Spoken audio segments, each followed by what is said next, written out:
През 2012 година в България повече от 7000 момичета са родили преди да навършат 20 години. Над 400 от тях са родили преди да навършат 15. Близо 9000 деца са напуснали училище по семейни причини преди да получат средно образование. 6000 от тях са напуснали преди да завършат дори основно.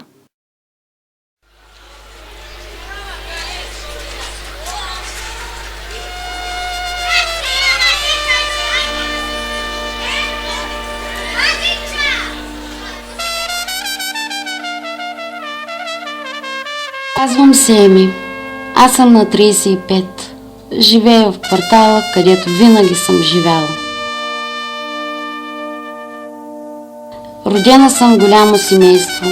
Имах 3 сестри и 2 братя. Аз бях най-голямата. Бяхме много бедни.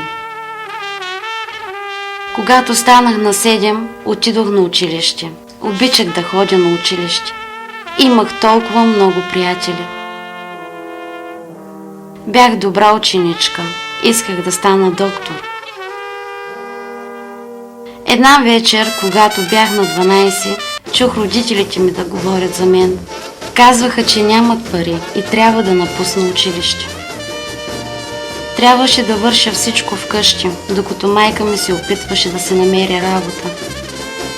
Само когато свършвах домашната работа, можех да изляза навън с моите приятели.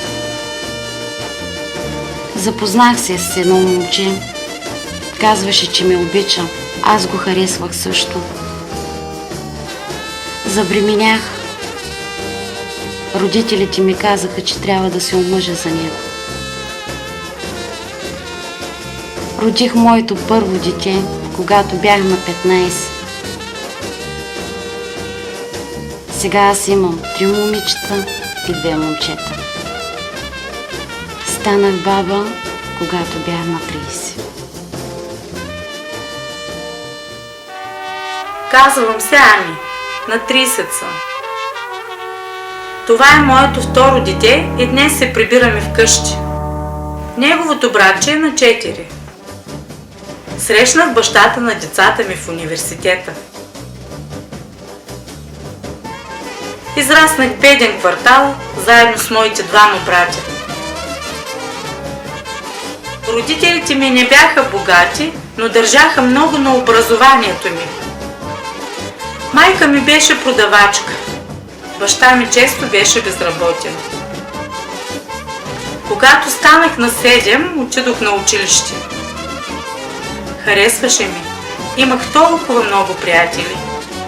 Исках да стана доктор. Една вечер, когато бях на 13, чух майка ми и баща ми да се говорят. Баща ми казваше, че идвали някакви хора и ми искали за снаха. Никога не съм чувала мама толкова ядосана. Тя крещеше. Това не е традиция, а търговия. Родителите ми отказаха предложението.